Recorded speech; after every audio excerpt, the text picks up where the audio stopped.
Je suis Philippe Lay, directeur qualité RSE du groupe Unima. Unima est un groupe familial détenu par la famille Ismail. Nos activités ont démarré par les pêcheries et ont évolué au début des années 90 vers l'aquaculture, une activité qui est certifiée ASC.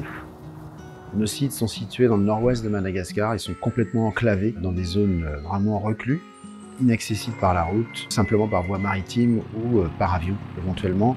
Et encore, il faut construire les pistes d'atterrissage sur terre battue. Le positionnement d'Unima a tout de suite été de produire une crevette haut de gamme, donc forcément tournée vers le bien-être animal, parce que pour produire une crevette haut de gamme, il faut que la crevette soit heureuse, entre guillemets, dans sa vie.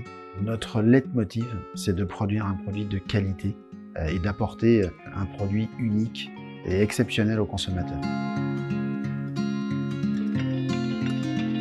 Madagascar compte parmi les pays les plus pauvres au monde. On ne peut pas produire un produit responsable sans forcément faire adhérer les équipes. Et donc, les personnes qui produisent ce produit doivent avoir un accès à l'éducation pour leurs enfants, à la santé, doivent avoir accès à l'eau potable, à l'électricité. Donc, Unima fournit tout ça à la fois aux salariés, mais également aux familles, mais également aussi à toute personne qui souhaite venir dans nos dispensaires ou dans nos écoles. Pour ma part, j'ai travaillé 10 ans dans un organisme de certification bio et donc forcément je suis très sensible à la certification ASC notamment, qui nous permet de mettre en avant tout cet engagement éco-responsable. Le WWF a étudié le cas Unima et c'est cette étude-là qui a nourri notamment la réflexion sur la genèse d'une certification ASC.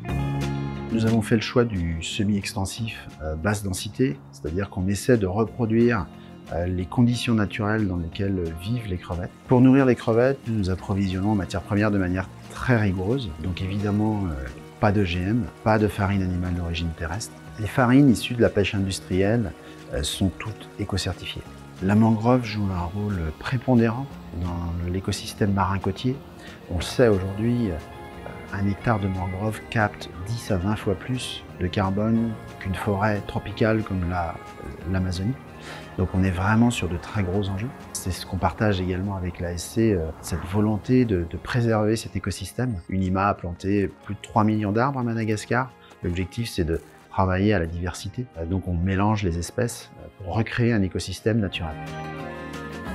La certification ASC couvre également la dimension sociale et sur ces aspects-là, Unima est très attaché à fournir à peu près 80% des besoins en matière de riz des foyers, des salariés qui travaillent pour le groupe. Unima emploie 50 personnes en Europe et 3000 personnes à Madagascar. Le salaire moyen à Madagascar est équivalent à 3,5 fois le SMIC malgache. Nous avons une représentation des 18 ethnies malgaches dans nos équipes. Différentes religions, évidemment, coexistent sur nos sites et également dans les villages de manière pacifique. 10 centres de santé ont été construits par Unima. Parmi ces 10 sites, on relève également une unité mère-enfant dont on est assez fier, qui permet à des femmes qui accoucheraient le plus souvent chez eux avec une matrone, de pouvoir accoucher en présence d'un médecin, d'une infirmière. On a également un partenariat avec les commerçants du village de Bessako, visant à transporter la marchandise qu'ils vendent dans le village de Bessako. Et en contrepartie, on leur demande de pratiquer des prix qui sont pas plus élevés que ce qu'on trouverait en ville. Au niveau du lycée, nous avons construit un pensionnat.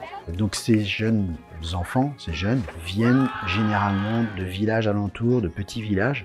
Ils n'ont pas accès au lycée, là où ils habitent.